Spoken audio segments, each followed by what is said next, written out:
La mañana del 25 de marzo de 2024, el cielo sobre las exclusivas colinas de Holmby Hills, en Los Ángeles, y las costas de Star Island, en Miami, no presagiaba la tormenta que estaba a punto de desatarse. Para el mundo, Sean Diddy Combs era el epítome del sueño americano, un titán de la música, un magnate de los negocios, el hombre que había enseñado a una generación cómo ser cool. Pero mientras los helicópteros de las agencias federales comenzaban a rodear sus mansiones, una cortina de seda de 30 años estaba siendo rasgada para siempre.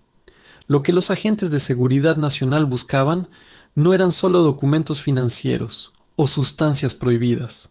Buscaban el rastro de una red tan profunda y oscura que amenazaba con arrastrar consigo a los nombres más poderosos del entretenimiento, la política y la moda. Imagina por un momento una fiesta donde el champán fluye sin fin, donde las estrellas más brillantes de Hollywood se codean con príncipes y senadores, un lugar donde la exclusividad es la ley y el silencio es el precio de la entrada. Ese era el mundo de las famosas fiestas blancas de Diddy, pero detrás de las paredes de mármol y las sábanas de hilo egipcio se estaba gestando algo mucho más siniestro. Según las investigaciones federales y las demandas civiles que comenzaron a llover como fuego purificador, estas celebraciones eran solo la fachada de lo que hoy conocemos como las freak-offs, maratones de depravación que duraban días orquestados por un hombre que se creía intocable. ¿Cómo es posible que un joven que comenzó como un simple pasante en Uptown Records terminara controlando no solo las listas de éxitos, sino también las voluntades de los más poderosos? La respuesta no está en el talento musical, sino en el control. El control de la imagen, el control del dinero y, lo más perturbador de todo, el control de la información. Se dice que en las cajas fuertes incautadas durante las redadas se encontraron dispositivos de almacenamiento que contienen décadas de secretos grabados en alta definición. Cámaras ocultas en detectores de humo, en espejos, en cabeceras de cama. Un archivo de chantaje tan vasto que podría reescribir la historia de la cultura popular del siglo XXI. El primer gran golpe a este imperio no vino de la policía, sino de una voz que durante años fue silenciada por el miedo y los acuerdos de confidencialidad. Cassie Ventura, la mujer que estuvo al lado de Combs durante una década, decidió que el precio de su silencio era ya demasiado alto. Su demanda, presentada a finales de 2023, fue el primer dominó en caer. En sus páginas se describía una existencia de pesadilla, de control físico y psicológico, de sustancias administradas para doblegar la voluntad. Aunque Combs intentó cerrar el caso con un acuerdo millonario en menos de 24 horas, la mecha ya estaba encendida. El mundo ya no miraba a Diddy como el mentor de Notorious B.I.G., sino como un depredador que había convertido la industria de la música en su coto de caza privado. En este primer tramo de nuestra investigación, debemos entender que no estamos ante un caso aislado de exceso de una estrella de rock. Estamos ante la disección de una estructura de poder. Durante 50 minutos vamos a descender a los sótanos de Bad Boy Records. Vamos a analizar las conexiones que Combs mantenía con figuras que hoy prefieren borrar su nombre de sus agendas telefónicas. Y vamos a preguntar qué sabían realmente aquellos que sonreían en las fotos junto a él. ¿Era Diddy el único arquitecto o era simplemente el gestor de un club de élite donde los abusos eran la moneda de cambio para el éxito? La redada federal no fue un evento improvisado. Sí, fue el resultado de años de recopilación de pruebas, testimonios de víctimas que por fin se sintieron seguras para hablar y la interceptación de comunicaciones que pintaban un panorama de tráfico de personas y crimen organizado. Cuando los agentes entraron en la residencia de Los Ángeles, no solo encontraron armas y suministros médicos inusuales, encontraron el miedo reflejado en las caras de quienes trabajaban allí. Un miedo que se extendía desde los estudios de grabación de Nueva York hasta los yates de Saint-Tropez. Hablemos de las famosas 1000 botellas de aceite para bebé encontradas por los federales. Un detalle que para muchos fue motivo de burla en redes sociales, pero que para los investigadores es una prueba física de la escala de los eventos que allí ocurrían. No eran para el cuidado de la piel, eran el lubricante de una maquinaria de explotación diseñada para el placer de unos pocos y el trauma de muchos. Cada botella representaba una sesión, cada sesión representaba un video, y cada video representaba una cadena que ataba a los participantes al silencio absoluto. Este documental no se detendrá en la superficie. Vamos a explorar la psicología de un hombre que se hacía llamar Brother Love, mientras presuntamente destruía las vidas de quienes lo rodeaban. Vamos a ver cómo la desaparición de figuras como Kim Porter, la madre de sus hijos, adquiere hoy matices mucho más oscuros bajo la luz de las nuevas revelaciones. Nada en la vida de Sean Combs era casualidad. Todo, desde sus cambios de nombre hasta sus incursiones en la política con campañas como Vote or Die, era parte de una marca diseñada para ser omnipresente y por lo tanto incriticable. Pero el tiempo de la impunidad ha terminado. Mientras escuchas estas palabras, los fiscales federales están construyendo un caso que no permite salidas fáciles. No hay acuerdo de confidencialidad que pueda detener una acusación de conspiración bajo la ley RICO, la misma que se usa para desmantelar mafias y carteles. El imperio de Bad Boy está en ruinas, y bajo sus escombros están apareciendo los nombres de otros titanes que pensaron que sus pecados nunca saldrían a la luz. En los próximos minutos, prepárate para un viaje al corazón de la oscuridad de Hollywood, un lugar donde el glamour es solo una capa de pintura sobre una estructura de horror, porque lo que los archivos de Diddy Combs están a punto de revelar no es solo la caída de un hombre, sino el colapso de todo un sistema que permitió que esto sucediera durante décadas. ¿Quiénes eran sus protectores? ¿Quiénes eran sus cómplices silenciosos? Y sobre todo, ¿qué hay en esos videos que tiene a la mitad de la industria del entretenimiento sin poder dormir esta noche? Bienvenidos a la cronología del fin. Esto es el análisis definitivo del caso que ha cambiado las reglas del juego para siempre. Prepárate porque lo que estás a punto de descubrir no tiene vuelta atrás. La pregunta no es si Diddy es culpable. La verdadera pregunta es ¿a cuánto se llevará con él cuando finalmente decida hablar para salvarse? Porque en el mundo de Sean Combs, la lealtad siempre tuvo un precio. Y ese precio está a punto de cobrarse en la moneda más cara de todas, la verdad absoluta. Pero para entender la verdad del presente, debemos viajar al pasado, a una época donde el asfalto de Nueva York dictaba las reglas del mundo. No podemos comprender el colapso de Sean Diddy Combs sin analizar cómo construyó los cimientos de su fortaleza. Todo comenzó con una ambición que rayaba en lo patológico. A principios de los años 90, un joven Sean Combs, conocido entonces como Puffy, no solo quería estar en la industria de la música, quería ser el dueño de la industria. Su paso por Uptown Records como un ambicioso pasante le dio la primera lección. El talento es solo la mercancía, pero el poder reside en quien gestiona la narrativa. Cuando Combs fue despedido de Uptown, no se retiró derrotado. Al contrario, utilizó ese momento para fundar Bad Boy Records en 1993. Pero Bad Boy no era solo un sello discográfico, era el nacimiento de una estructura de lealtades forzadas. Desde el primer día, Combs implementó un sistema de trabajo que muchos ex colaboradores han descrito como una secta de alta presión. Se trabajaba 20 horas al día, se exigía devoción total y el líder era el único juez y parte. Fue en estos años formativos donde Puffy perfeccionó el arte de la familia como herramienta de manipulación. Si estabas con él, eras parte de la élite. Si cuestionabas sus métodos, eras un paria. La figura central de este ascenso fue, sin duda, Christopher Wallace, mejor conocido como The Notorious B.E.G. Biggie Smalls, le dio a Bad Boy la credibilidad de la calle, pero Combs le dio el envoltorio de lujo. Sin embargo, tras bambalinas, la dinámica era compleja.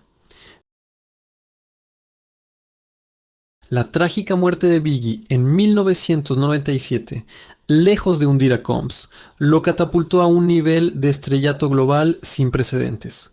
Muchos analistas de la industria señalan ese momento como el punto de inflexión donde el ego de Combs se volvió incontrolable. Se convirtió en el doliente oficial, el hombre que monetizó la tragedia con I'll Be Missing You y descubrió que el dolor ajeno podía ser una mina de oro infinita. Es en esta década de los 90 donde empezamos a ver los primeros destellos de lo que años después serían las freak offs. Las fiestas en los Hamptons comenzaron como eventos de networking de alto nivel, pero pronto adquirieron un aura de exclusividad peligrosa. Para un joven artista negro en aquella época, ser invitado a la mesa de Puffy era la validación máxima. Pero esa validación venía con condiciones implícitas.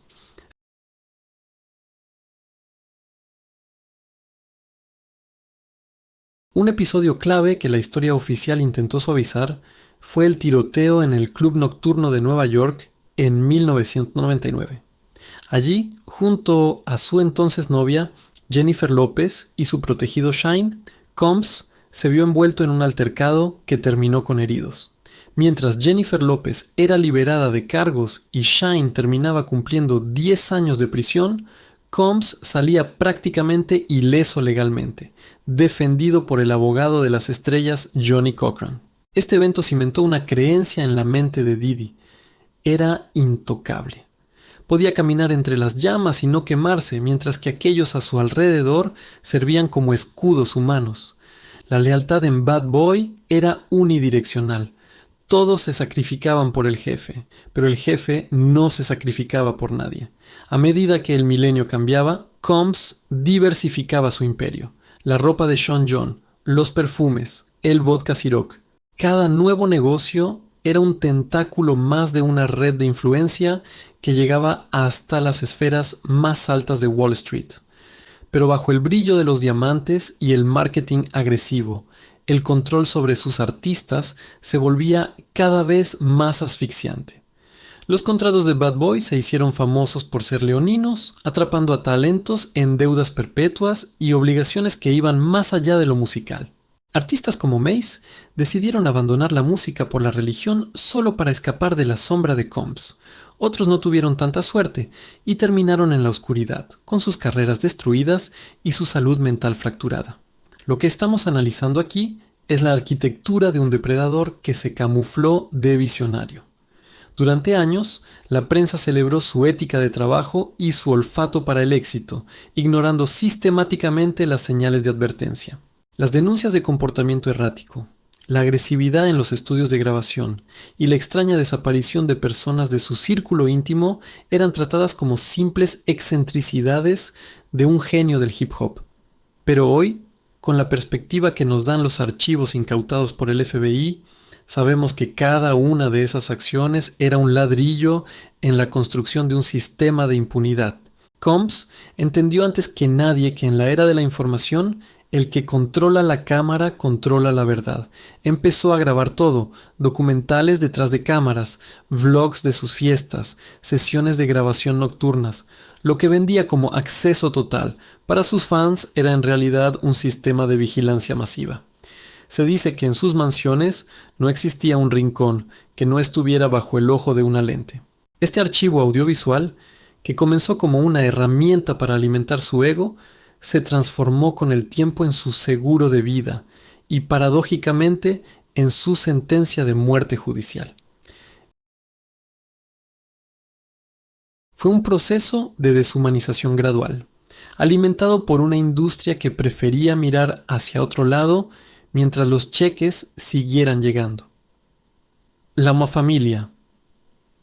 Bad Boy era en realidad una estructura piramidal donde el vértice se alimentaba de la energía, el dinero y la dignidad de los que estaban debajo. Y mientras el mundo aplaudía su éxito, él preparaba el terreno para algo mucho más grande y terrible que estaba por venir: la institucionalización de sus excesos bajo el nombre de la exclusividad más absoluta. La pregunta que queda en el aire es, ¿en qué momento el productor musical dejó paso al arquitecto de las sombras? ¿Fue el dinero? ¿Fue la pérdida de Biggie? ¿O fue simplemente que siempre estuvo ahí, esperando el momento adecuado para quitarse la máscara? Solo faltaba el escenario perfecto para llevarlo al siguiente nivel. Y ese escenario serían las mansiones de Miami y Los Ángeles, donde el silencio se compraría con sangre y la fama se usaría como la carnada perfecta para una trampa de la que nadie podría escapar. Pero toda trampa necesita un cebo, y el de Combs fue la promesa del paraíso. Para cuando entramos en la década de los 2000, las fiestas de Sean Diddy Combs ya no eran simples reuniones de la industria. Se habían convertido en un rito de paso para cualquiera que aspirara a ser alguien en el firmamento de Hollywood. Pero lo que las cámaras de las revistas de sociedad capturaban en la alfombra blanca era solo el vestíbulo de una estructura mucho más profunda y aterradora. Según los testimonios que hoy forman parte de la acusación federal, existía una división invisible pero inquebrantable entre la fiesta pública y lo que ocurría tras las puertas cerradas cuando el sol comenzaba a ocultarse. Es aquí donde surge el concepto de las freak-offs. No eran orgías improvisadas ni excesos espontáneos de estrellas de rock, eran operaciones logísticas de precisión militar. Los documentos judiciales describen cómo Combs y su equipo de confianza coordinaban el transporte de trabajadores sexuales a través de fronteras estatales, la reserva de suites de lujo que eran transformadas en escenarios de grabación y, lo más inquietante, el suministro masivo de sustancias diseñadas para mantener a los participantes en un estado de sumisión y resistencia física antinatural. Se habla de suministros intravenosos, de mezclas de narcóticos que dejaban a las víctimas en un limbo de conciencia, donde el tiempo y el consentimiento se desvanecían por completo. El protocolo era estricto. Los participantes, a menudo jóvenes artistas o modelos que buscaban una oportunidad, eran introducidos en un entorno de lujo extremo que rápidamente se tornaba coercitivo. Combs, según las demandas, actuaba como un director de orquesta desde las sombras, observando, grabando y en ocasiones participando activamente mientras obligaba a otros a realizar actos humillantes durante horas o incluso días. Testigos describen habitaciones llenas de pantallas donde se proyectaban grabaciones previas, creando un ambiente de vigilancia total donde nadie podía esconderse. El objetivo no era solo el placer, era la quiebra del espíritu. Era demostrar que dentro de esas paredes la única voluntad que existía era la de Sean Combs. ¿Por qué nadie decía nada? La respuesta se encuentra en el poder del trauma y el chantaje. Muchos de los participantes despertaban días después, desorientados, con lagunas mentales y con la sutil pero clara advertencia de que todo había sido grabado. En un mundo que vive de la imagen, la amenaza de una cinta que pudiera destruir una carrera o una familia era más poderosa que cualquier cadena de acero. Combs no solo compraba el silencio con dinero o promesas de éxito, lo garantizaba con la posesión de la dignidad ajena. El miedo a ser el próximo nombre en un escándalo público mantenía a las víctimas en un estado de parálisis que duró décadas, pero la escalada no se detuvo en el ámbito privado. Combs comenzó a integrar esta dinámica de poder en su vida diaria. Sus asistentes personales, apodados en ocasiones como facilitadores, tenían listas de tareas que incluían la obtención de medicamentos controlados y la organización de la logística para estas sesiones que podían durar hasta 4 días seguidos. La deshumanización se extendía a su personal, quienes eran testigos de abusos constantes, pero se veían atrapados por contratos de confidencialidad tan agresivos que cualquier filtración significaba la ruina financiera inmediata. La mansión de Star Island, en Miami, se convirtió en un agujero negro de moralidad, un lugar donde las leyes de la física y la ética parecían no aplicarse bajo el mandato de Brother Love. Es fundamental analizar el papel de las sustancias en este esquema. No se trataba de uso recreativo, sino de una herramienta de control farmacológico. Las víctimas describen cómo se les suministraban cócteles que las mantenían despiertas y dóciles, eliminando su capacidad de decir no. Esta es la base de la acusación de tráfico sexual: el uso de la fuerza, el fraude o la coerción para obligar a una persona a realizar actos comerciales de naturaleza sexual. Y en el caso de Combs, la coerción era una mezcla letal de poder económico, influencia mediática y manipulación química. A medida que el éxito de Diddy crecía, también lo hacía su audacia. Las fiestas se volvieron más internacionales, los invitados más poderosos y los riesgos más altos.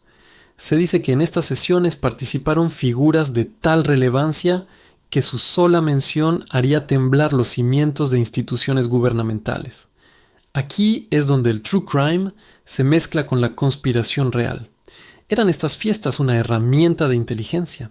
¿Se utilizaba el material grabado para influir en decisiones políticas o corporativas? Aunque esto aún entra en el terreno de la especulación, la cantidad de equipos de vigilancia encontrados por el FBI sugiere que la recopilación de información era una prioridad absoluta para el magnate. La tensión en este punto del documental es máxima, porque estamos viendo cómo el sistema que Puffy creó en los 90 se ha industrializado. Ya no es un joven productor agresivo, es un emperador de la decadencia que ha convencido al mundo de que su estilo de vida es el ideal al que todos deben aspirar. Pero mientras él brindaba con diamantes en la televisión, en las habitaciones traseras se estaba destruyendo la psique de decenas de personas. El costo humano de la marca Diddy empezaba a ser incalculable y las grietas en el muro de silencio empezaban a aparecer no por una investigación externa, sino por la propia inestabilidad de un hombre que se sentía Dios en la tierra. En este bloque hemos visto la mecánica del horror. Hemos entendido que las botellas de aceite y las cámaras no eran anécdotas, sino componentes de una fábrica de traumas. La escalada fue constante, alimentada por la impunidad que otorga ser el anfitrión de la élite. Pero como toda estructura basada en el miedo, solo hacía falta que una persona decidiera que ya no tenía nada que perder para que todo el castillo de naipes empezara a tambalearse. Y esa persona estaba más cerca de lo que él imaginaba, observando desde el silencio del dolor compartido. Prepárate, porque lo que viene a continuación es el punto de no retorno. Vamos a entrar en el corazón oscuro, el momento en que las grabaciones dejan de ser una herramienta de control privado para convertirse en la prueba definitiva que el gobierno federal ha estado esperando. El giro narrativo más importante de esta historia está a punto de revelarse, y tiene que ver con lo que realmente se escondía en los servidores incautados en las redadas. La verdad es mucho más perturbadora de lo que cualquiera de nosotros se atrevió a imaginar. Imagina una habitación llena de monitores, donde cada pecado cometido bajo su techo quedaba inmortalizado en alta definición. No eran simples recuerdos de noches de fiesta, eran armas de destrucción masiva guardadas en discos duros. Hemos llegado al corazón oscuro de este imperio, el punto donde la música se detiene y comienza el control geopolítico y social, a través del chantaje. Según fuentes cercanas a la investigación federal, Sean Combs no solo era un consumidor de excesos, era un coleccionista de secretos. Se dice que sus mansiones funcionaban como panópticos, estructuras donde todo es visible para el guardián, pero el guardián permanece invisible. Las cámaras no estaban allí para la posteridad de los artistas, sino para garantizar que nadie, absolutamente nadie, pudiera traicionar a el rey de Nueva York. En este cuarto bloque debemos enfrentar la verdad más perturbadora. El giro narrativo que cambia este caso de un escándalo de abuso sexual a una trama de espionaje y control de élites. Los rumores que circulan en los pasillos de Washington y Beverly Hills sugieren que Combs poseía grabaciones de figuras tan prominentes que su publicación no solo arruinaría carreras, sino que podría desestabilizar gobiernos o hundir los precios de las acciones de grandes corporaciones. ¿Era Diddy un agente del caos por cuenta propia o estaba recolectando material para alguien más poderoso? El costo humano en este nivel es devastador. No solo hablamos de las víctimas directas de las freak-offs, sino de aquellos que entraron pensando que eran amigos y salieron siendo activos controlados. Imagina ser una estrella en ascenso, alguien que ha trabajado toda su vida para llegar a la cima, y ver cómo tu destino queda sellado en un video de 10 minutos, grabado sin tu consentimiento. Esa es la moneda de cambio en el corazón oscuro del imperio Bad Boy. El sentimiento de traición es lo que hace que este caso sea tan visceral. Combs se presentaba como un mentor, un protector, un hermano mientras orquestaba la captura de la voluntad de sus invitados. Aquí es donde entra el factor del chantaje sistemático. El FBI ha recuperado terabytes de datos de los servidores incautados. Entre estos archivos se rumorea la existencia de lo que los investigadores llaman las cintas de compromiso. No se trata solo de actos sexuales, se trata de grabaciones de conversaciones privadas, de confesiones bajo la influencia de narcóticos y de actos de humillación que despojan a la persona de cualquier rastro de autoridad moral. Si tienes el video de un senador, de un CEO o de un ídolo juvenil en una situación comprometedora, no necesitas pedirles dinero, tienes algo mucho más valioso, su obediencia eterna. Pero el giro más oscuro ocurre cuando analizamos el destino de quienes intentaron salirse del círculo. La psicología criminal nos dice que los narcisistas malignos, como se ha calificado a Combs en diversas demandas, no aceptan el abandono. El caso de Kim Porter, la mujer que fue el pilar de su vida y madre de sus hijos, ha vuelto a la luz pública con una intensidad aterradora. Su muerte repentina en 2018 por una supuesta neumonía ha sido cuestionada por sus amigos más cercanos y por sus propios hijos en memorias que han circulado de manera clandestina. ¿Sabía Kim demasiado? ¿Estaba a punto de revelar la ubicación de los archivos secretos?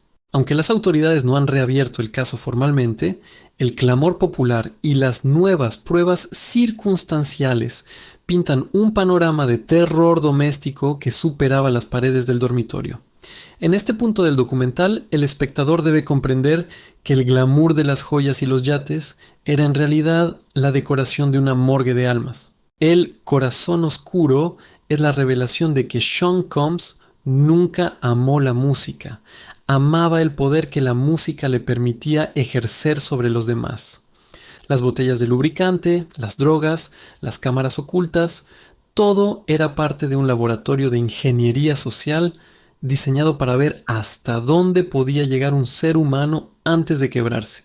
Y mientras el mundo exterior veía a un filántropo que donaba millones a universidades, el mundo interior de sus mansiones era un escenario de tortura psicológica constante.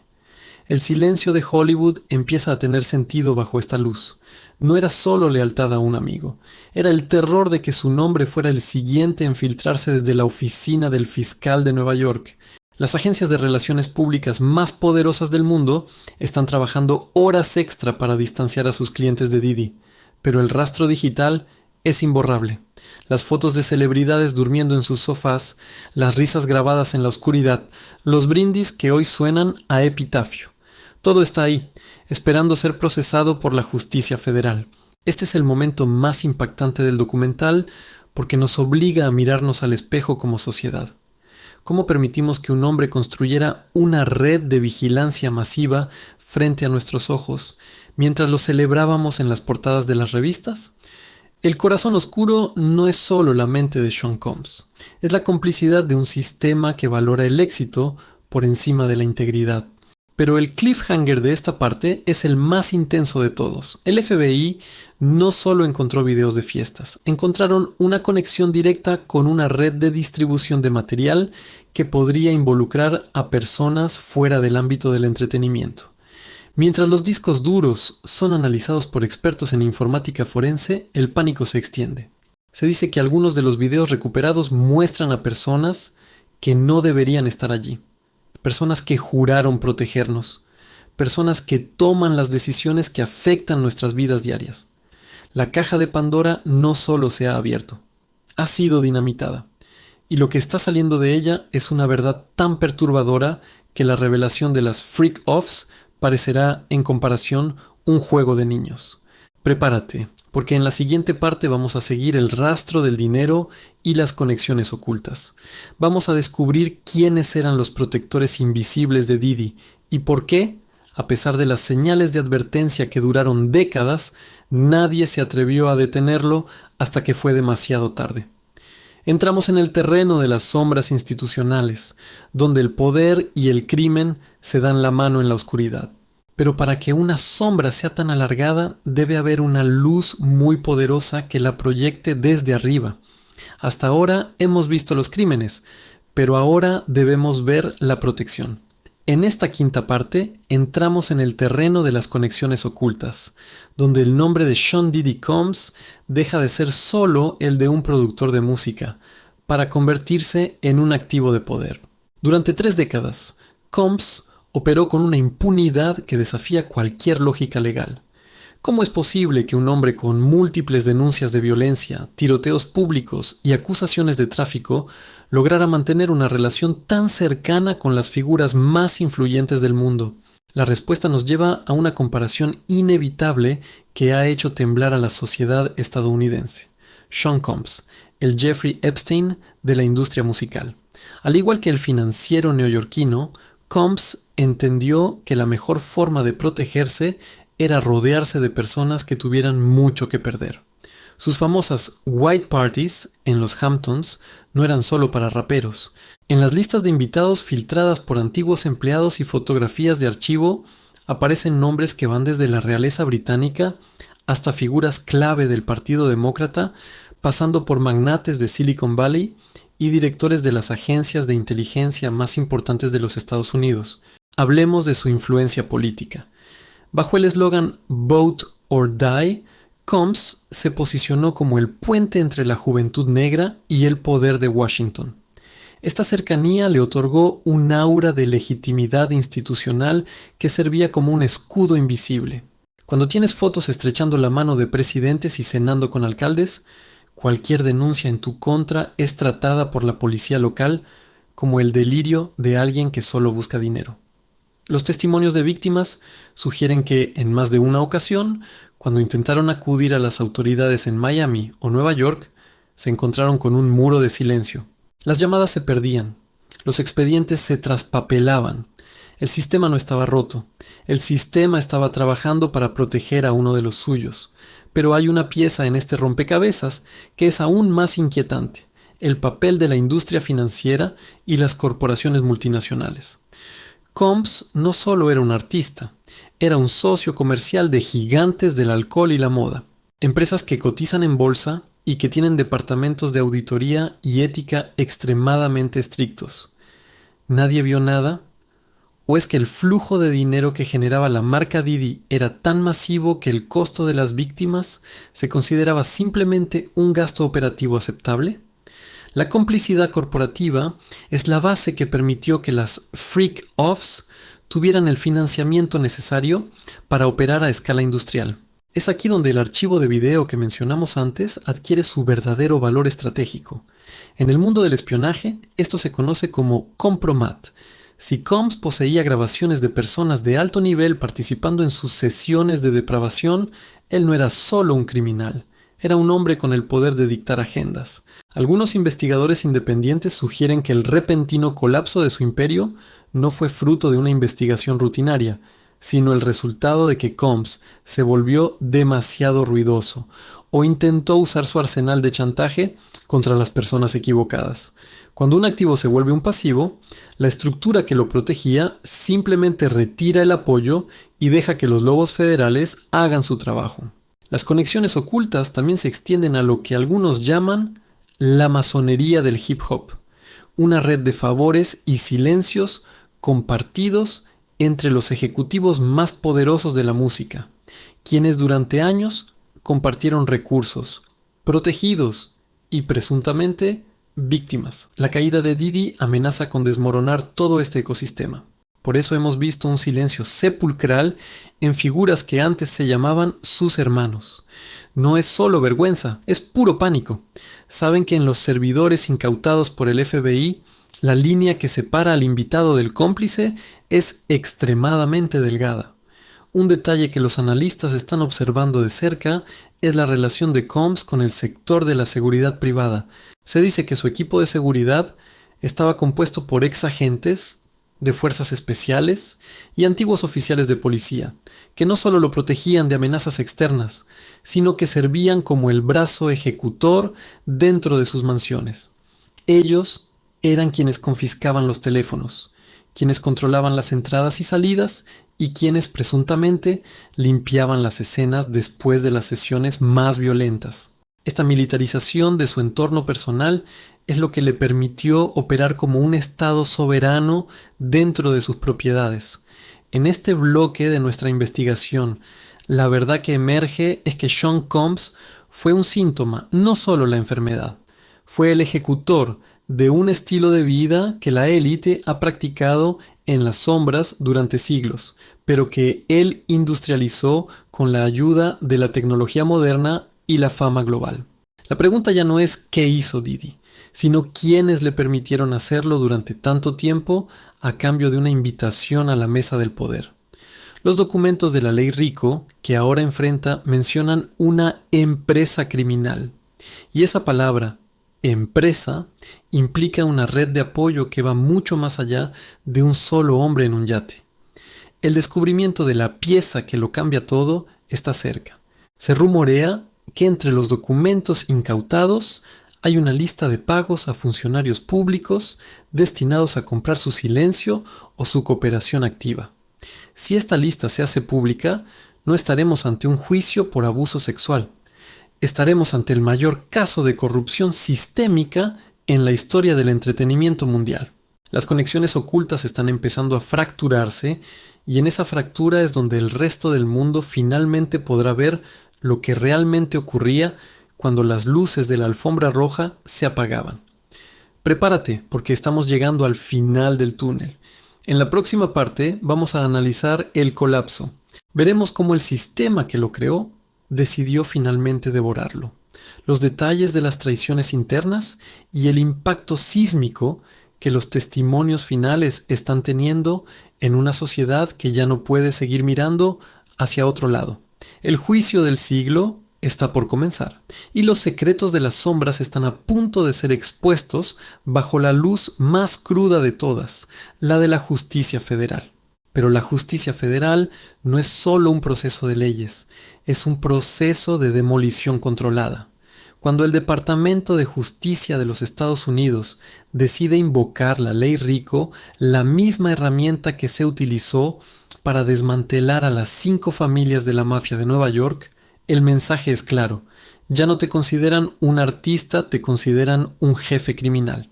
En este sexto bloque asistimos al desplome en tiempo real de un imperio que se creía eterno. El colapso de Sean Diddy Combs no comenzó con las esposas en sus muñecas, sino con el sonido de los teléfonos dejando de sonar. La primera señal de que el fin era inevitable fue el aislamiento. A medida que las acusaciones de tráfico sexual, extorsión y transporte para la prostitución se formalizaban, el círculo íntimo de Combs empezó a evaporarse. Es aquí donde la narrativa toma un giro de thriller judicial, las traiciones internas. En el mundo de la alta criminalidad, la lealtad dura lo que dura la inmunidad. Fuentes cercanas a la fiscalía sugieren que varios de los facilitadores de Combs, aquellos que durante años consiguieron las sustancias, organizaron los vuelos y limpiaron las habitaciones, empezaron a cantar para salvarse de décadas en una prisión federal. El hombre que lo sabía todo sobre todos, de repente descubrió que sus propios secretos eran la moneda con la que sus empleados compraban su libertad. El impacto en la marca Bad Boy fue fulminante. Lo que durante 30 años fue un símbolo de éxito y aspiración, se transformó de la noche a la mañana en una mancha radiactiva. Las empresas que antes se peleaban por su asociación retiraron sus productos de los estantes en cuestión de horas. Pero el colapso más profundo no fue el financiero, sino el social. El juicio público en las redes sociales, alimentado por la filtración de videos de seguridad, como el devastador metraje del hotel en 2016 donde se le veía agrediendo físicamente a Cassie Ventura, destruyó la última línea de defensa de Diddy, su carisma. Ya no era el mentor benevolente, era, ante los ojos del mundo, un agresor captado en cámara. ¿Qué sucede cuando un hombre que ha basado su poder en el chantaje se queda sin cartas que jugar? El colapso judicial trajo consigo una paranoia colectiva en Hollywood. Cada vez que un nuevo documento se desclasificaba, una onda de choque recorría las mansiones de Beverly Hills. El juicio no solo era contra un hombre, era contra un sistema de complicidad. La defensa de Combs, liderada por abogados de alto perfil, intentó inicialmente la estrategia del estilo de vida consensuado, argumentando que lo que ocurría en esas habitaciones era simplemente la libertad de adultos ricos. Pero el peso de las pruebas, los testimonios de víctimas que describían la coerción y el uso de drogas para anular la voluntad, hicieron que esa narrativa se cayera por su propio peso. En este punto del documental, debemos observar el impacto en la sociedad y en la cultura del hip hop. Durante décadas, este género musical fue para el vehículo de denuncia contra la injusticia, pero el caso Diddy reveló una podredumbre interna que obligó a una introspección dolorosa. Figuras que antes eran intocables empezaron a ser cuestionadas. ¿Quién más sabía? ¿Quién más participó? El colapso de Combs es el inicio de una purga que apenas estamos empezando a comprender. Es el momento en que el espectador se da cuenta de que no estamos viendo el final de una carrera, sino el funeral de una era de excesos sin consecuencias. La caída de las mansiones de Star Island y Holmby Hills simboliza el fin de la impunidad feudal en el entretenimiento. Mientras los fiscales federales presentaban pruebas de la logística necesaria para mantener las freak-offs, incluyendo facturas de hoteles, registros de tarjetas de crédito y testimonios de choferes, la imagen de Diddy como un genio de los negocios se transformó en la de un administrador de la miseria ajena. El colapso fue total. Sus hijos se vieron envueltos en el escrutinio, su legado musical quedó sepultado bajo las actas judiciales, y su libertad, esa que compró durante años con acuerdos de confidencialidad, se desvaneció tras las rejas del Centro de Detención Metropolitano de Brooklyn. Pero el elemento más oscuro de este colapso es el silencio de aquellos que todavía tienen mucho que ocultar. Mientras Combs espera el inicio de su juicio, los rumores de que podría estar negociando una delación premiada tienen a la élite mundial en un estado de vigilia constante. Si el arquitecto de las sombras decide hablar para evitar una cadena perpetua, el colapso de su imperio será solo el primer dominó de una cadena que podría llegar hasta los niveles más altos del poder global. La ley del silencio se ha roto, y cuando eso sucede, lo único que queda es ver quién cae después. Estamos ante el desenlace de una tragedia moderna. Un hombre que lo tuvo todo y que por su incapacidad de saciar un hambre de poder y control, terminó por devorarse a sí mismo. El colapso de Sean Diddy Combs es el recordatorio de que en la era de la transparencia digital no hay secreto que pueda guardarse para siempre bajo 7 llaves, ni siquiera si esas llaves son de oro. El sistema que lo creó finalmente lo ha expulsado y lo que queda de él es un rastro de víctimas que hoy, por primera vez, respiran con la esperanza de que la justicia sea tan absoluta como lo fue su miedo. Prepárate para el cierre definitivo. En la última parte vamos a analizar el legado de este escándalo, la verdad final que emerge de los escombros y la pregunta que todos nos hacemos, después de Diddy, ¿qué queda de la industria que tanto amamos? Entramos en la resolución, el veredicto de la historia y el mensaje final para aquellos que todavía creen que el poder los hace intocables. Pero la verdadera justicia no se mide en años de cárcel, sino en la verdad que sobrevive al colapso. Hemos recorrido 3 décadas de un imperio construido sobre el talento, pero cimentado en el control y el miedo. Al llegar al final de esta investigación, la pregunta que queda flotando en el aire de Hollywood y del mundo entero no es solo qué pasará con Sean Diddy Combs, sino qué pasará con el sistema que lo permitió. El caso de Diddy no es una anomalía, es un espejo. Un espejo que refleja una industria donde el éxito se ha convertido en una cortina de humo para los abusos más atroces, y donde el silencio ha sido la moneda de cambio más valiosa.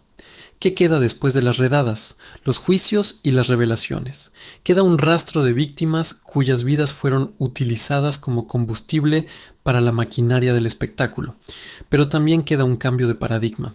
Por primera vez en la historia de la música moderna, el velo de la invencibilidad de la élite se ha rasgado de arriba a abajo. Los acuerdos de confidencialidad, que antes eran muros infranqueables, hoy son solo papeles mojados frente al peso de la verdad digital y el coraje de quienes han decidido hablar.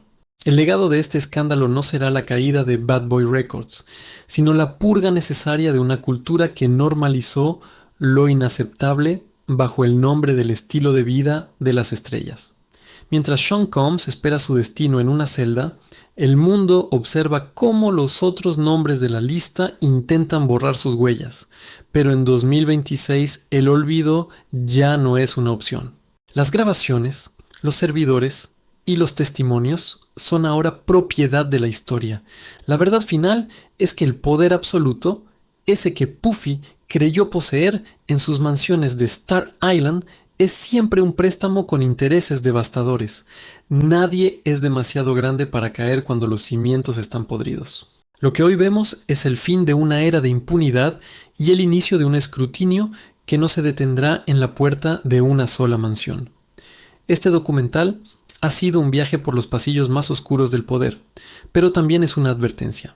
El caso Diddy nos enseña que detrás de cada fiesta glamurosa, de cada video musical millonario y de cada sonrisa en la alfombra roja, puede esconderse una realidad que preferiríamos no ver. Sin embargo, ignorarla solo permite que se repita. La justicia para Cassie, para Kim Porter y para las decenas de víctimas anónimas que pasaron por las freak-offs comienza hoy, con nosotros, al negarnos a seguir consumiendo el mito del genio intocable. La industria del entretenimiento nunca volverá a ser la misma. Los archivos secretos de Diddy Combs son la caja de Pandora que Hollywood intentó mantener cerrada durante 30 años. Ahora que está abierta, el aire que respiramos es más frío, pero también más puro, porque solo enfrentando la oscuridad más profunda podemos aspirar algún día a encontrar la verdadera luz. La historia de Sean Combs ha terminado, pero la historia de la justicia para los silenciados apenas está comenzando. Gracias por acompañarnos en este análisis profundo. La verdad suele ser incómoda, pero es lo único que nos hace libres. El imperio de las sombras ha caído, pero las preguntas apenas comienzan a obtener respuesta. Si crees que historias como esta deben seguir saliendo a la luz, suscríbete y activa la campana. Tu apoyo nos permite seguir investigando lo que otros prefieren callar. Deja en los comentarios. ¿Quién crees que será el próximo nombre en salir de esos archivos? Prepárate, porque en nuestro próximo documental analizaremos la extraña conexión entre la industria musical y las sociedades secretas que operan en las sombras. No te lo querrás perder.